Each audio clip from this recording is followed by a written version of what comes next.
Hello mga loads, magandang araw sa ating lahat.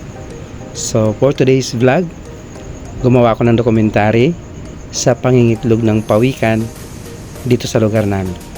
Kung makikita nyo nga mga loads, yan po yung nangingitlog na pawikan.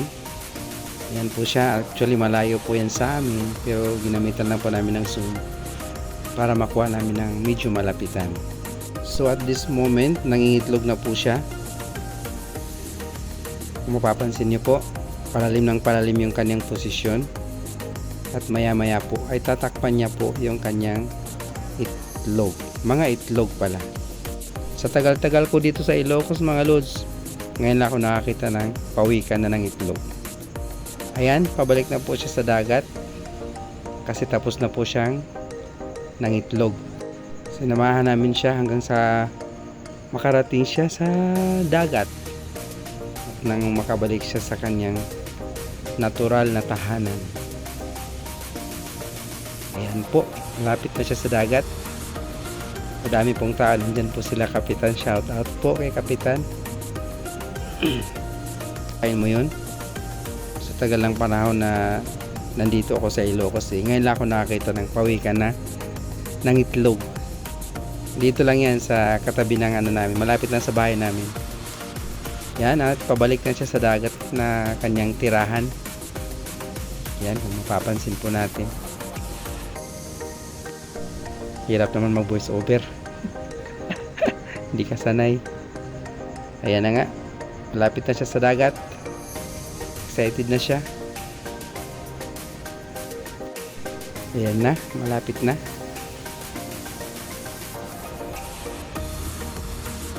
Ayan na siya mga loads, lalangoy na, pabalik sa dagat.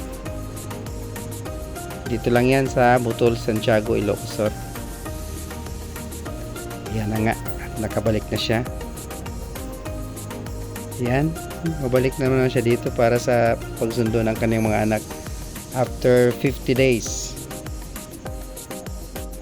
Bye bye, see you pawikan.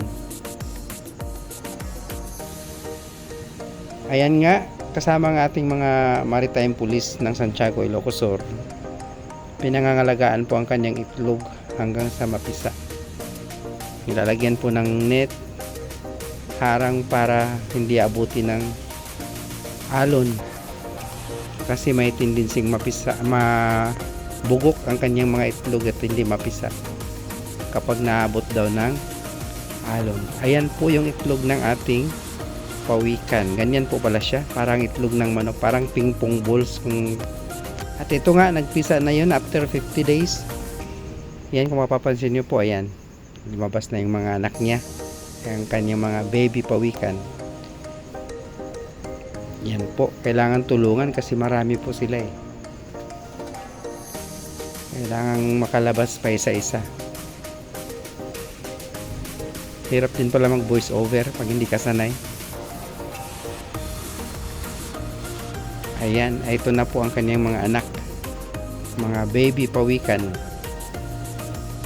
Ayan, umabot po sila ng 78 po lahat ang kanyang anak. Marami-rami din. Pinangangalagaan po kasi ang pawikan kasi endangered species po sila.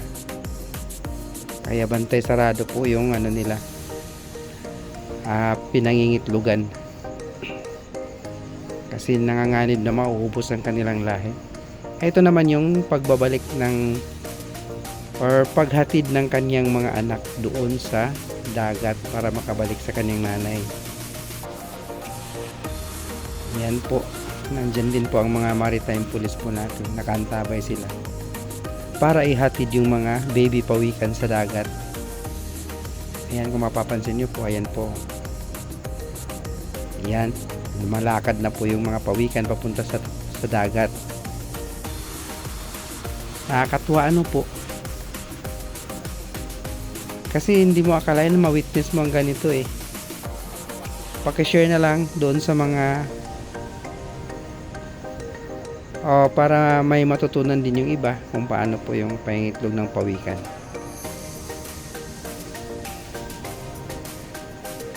Sana nag-enjoy kayo sa panonood. Paki-follow na lang din ako. Maraming salamat sa panonood guys. Paki-share na rin sa video na ito para marami po ang makakita kung paano mangingitlog ang pawikan. Ayun, nakabalik na sila. Ayan. Masayang masaya sila oh. Kikita mo lumalangoy sila. Thank you for watching guys. Paki-share na lang ang video na ito. Maraming salamat.